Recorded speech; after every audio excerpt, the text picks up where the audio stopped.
చిల్లర చేసింది. అంటే ఇంకో 1,55,000 ఎంతో 1,55,000 కోట్లు వాళ్ళు అప్పు చేశారు.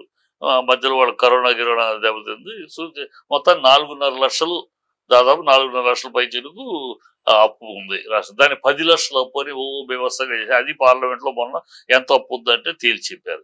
సో ఇవన్నీ అబద్ధాలు. ఆయన తెలీదా? అన్నీ తెలుసు. జనాలు మోసపుచ్చారు. ఇప్పుడు గెలిచిన తర్వాత అయినా మనం ఏదో మాట్లాడాం, గెలిచాము, వచ్చినాక ప్రభుత్వాన్ని మన ప్రజలకి నమ్మకం ఆ నమ్మకాలు లేవు. అన్ని అబద్ధాలు. నెలకొక పాయింట్ పెట్టి డైవర్షను, నెలకు ఒక విషయాన్ని తీసుకొస్తారు, డైవర్షన్. ప్రజలు ఈ విషయాల గురించి ఆలోచించకుండా వరదలు వచ్చినాయి, వరదల్లో 382 కోట్లు పులిహార ప్యాకెట్లకు అయినాయి అని, 23,000 కోట్లు అగ్గిపెట్లకిను క్యాండిల్స్కి అయిందని, వింటానికి కూడా వింతగా ఉండే అబద్ధాలు చెబుతూ వాటిని ప్రమోట్ చేస్తూ వాటిని మేము చేస్తున్నాం అని అబద్ధాల చిట్టా నడుస్తుంది, అవినీతి చిట్టా నడుస్తుంది. ఇసుక ఫ్రీ ఇసుక అన్నాడు.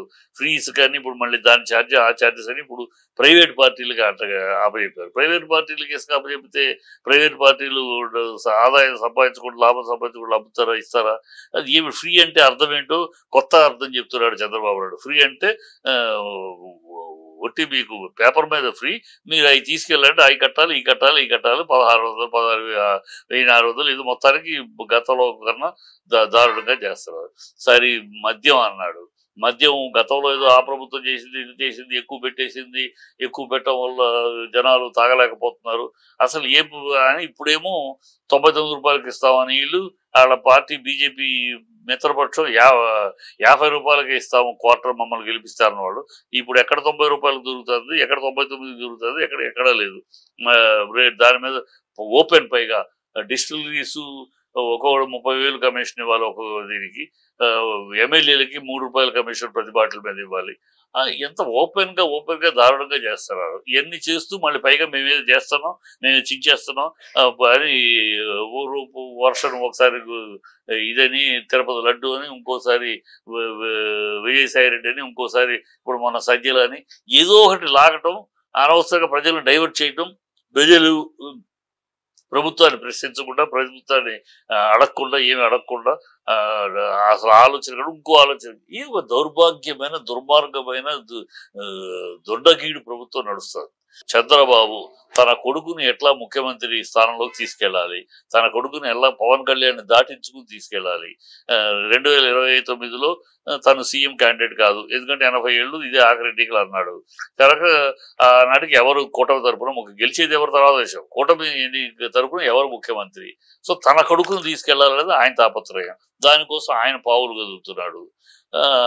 ఇక్కడ పవన్ కళ్యాణ్ ఏమో ఎలాగో చంద్రబాబు నన్ను ముఖ్యమంత్రి చేసే అవకాశం ఇవ్వడు కనుక నేను ముఖ్యమంత్రి అవ్వాలంటే నేనేమి రూట్ చేసుకోవాలని సనాతన ధర్మం అని కొత్తగా ఒక స్లోగన్ మొదలు పెట్టుకుని, సనాతన ధర్మం అంటే ఏంటో తెలియదు ఆయనకి, నోటికి పదం వాడేస్తాడు సనాతన ధర్మం అని. సనాతన ధర్మం అంటే ఆయనకేంటి సనాతన ధర్మం? ఆయన వాళ్ళ నాన్న సిగరెట్ని దీపారాధన చేస్తే సిగరెట్ అంటించుకుంటారని చెప్పాడు. హిందూ పెద్దలు, హిందూ మత పెద్దలు, హిందువులే ఈ దేశంలో మతకలు వాళ్ళకి కారకులు, మిగతా ఏ మతం వాళ్ళు చేయరు, హిందువులే చేస్తారని హిందువులు అంత దౌర్భాగ్యంగా తిట్టినవాడు.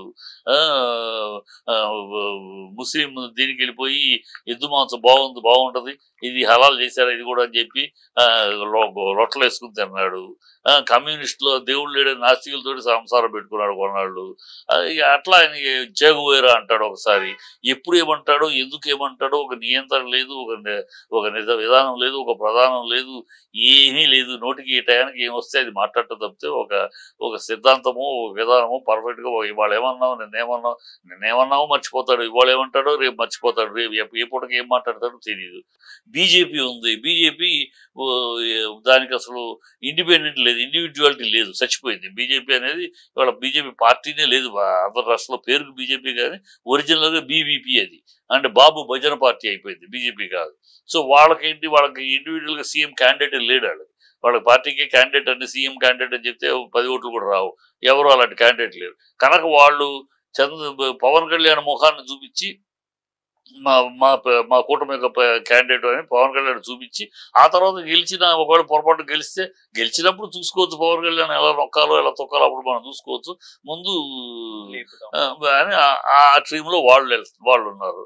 ఎన్నికలు అయిపోయి ప్రజలు మీ మాటలు అబద్ధాలో నిజాలో తప్పులు ఉప్పులు మొత్తానికి మిమ్మల్ని నమ్మారు. మీ మాటలు నమ్మి మిమ్మల్ని గెలిపించారు. ఇంకా ఇంకా జగన్ జపం ఎందుకు? ఇంకా జగన్ జగన్ జగన్ అని ఏ చూడండి తెలుగుదేశం ఆ గ్రూప్లో ఎవరు చూసినా ఏ టాపిక్ అడగండి జగన్ మొదలు. జగన్ జపం మానేసి ప్రజల జపం చేస్తే ఈ ప్రజలు వీళ్ళ ప్రజలు గెలిపించినందుకు వాళ్ళ బాధ్యత వహించినట్టు ఉంటుంది. వాళ్ళు ప్రజల జపం చేయట్లా. ప్రజల జపం లేదు, జగన్ జపం. జగన్ జగన్ జగన్ జగన్ ఉచ్చబోసుకుంటానికి వెళ్ళినా జగన్ వల్ల ఆగిపోయింది. దగ్గు వచ్చినా జగన్ వల్ల దగ్గు వచ్చింది. ఏం వచ్చినా జగన్ జగన్ జగన్ మీద పడి ఏడవటం. జగన్ అయిపోయింది, ఎన్నికలు అయిపోయింది. జగన్ ప్రజలు పక్కన కూర్చోబెట్టారు, మిమ్మల్ని గెలిపించారు. ఇంకా జగన్ జపం ఎందుకు? వాళ్ళకి ఆ జగన్ పేరు పెట్టుకుని గడిపేద్దామని చూస్తున్నారు. వాళ్ళ పేపర్లో అంతే, వాళ్ళ ఛానల్లో అంతే. ఎంతసేపు పొద్దున్న లెగిస్తే ఆ ఛానల్ పెట్టండి, ఆ పేపర్ చూడండి, జగన్ జపం ఉంటుంది. ఏదో ఇప్పుడు చూడు వాళ్ళ పేపర్లో ఏదో అన్నా చెల్లెళ్ళు కలిసి మాట్లాడుకుంటున్నారు. ఇమీడియట్గా సరెండర్ అయిపోయాడు. అదేంటి సరెండర్? వాళ్ళ కుటుంబ విషయాల్లో కుటుంబాల్లో తేడాలు వస్తే మాట్లాడుకుంటారు, తెల్లవారు కలుస్తారు అన్నా చెల్లెళ్ళు. శర్మలాను అది దానికి ఇంత పెద్ద హెడ్డింగ్లో దెమ్మ తిరిగి దారికి వచ్చాడు. ఏమిటో అమ్మాయి మన తెలుగుదేశమా? షర్మిల కాదు కదా. ఏమిటి దేనికి కూడా ఎటొచ్చినా ఎటిల్లినా జగన్ నుంచి, ఆ జగన్ మహిమ నుంచి, జగన్ ఫోబియా నుంచి బయటికి రాలా ఈ కూటమి. ఆ కూటమి ఆ ఫోబియాలోనే ఉంది. ప్రజలు అసహించుకుంటారు. ఇప్పటికి ఇంతగా ఆ 100 రోజుల్లో ఇంత అసహ్యత తెచ్చుకుంటుంది ఎవరు ఎక్స్పెక్ట్ చేయలే. అది వాళ్ళ కారణాలు అయ్యే దరిద్రంగా ఉంది. పరిపాలన లేదు, ప్రజా పరిపాలన లేదు, ప్రజల కోసం పరిపాలన లేదు. వాళ్ళ కోసం వాళ్ళు చేస్తున్న ఒక దౌర్భాగ్య, దుర్మార్గ, దుర్నీతి, దుష్ట పరిపాలన నడుస్తుంది. సార్ సూపర్ 6 కి వచ్చేసరికి బేసిక్ గా జగన్మోహన్ రెడ్డికి 250, 250, 250, 250 4 సంవత్సరాలు పెంచారు. కానీ బాబుకు మీకు తెలిసినట్లు తెలుసు ఎగ్దమ్మన 1000 రూపాయలు పెంచేశారు. సో సూపర్ 6 లో ఒక టమ్లైన్ అంటే అన్నా క్యాంటీన్ ఇచ్చారు. ఎంతమందికి వెళ్తాంది అనౌన్స్మెంట్? ఎవరైతే చంద్రబాబు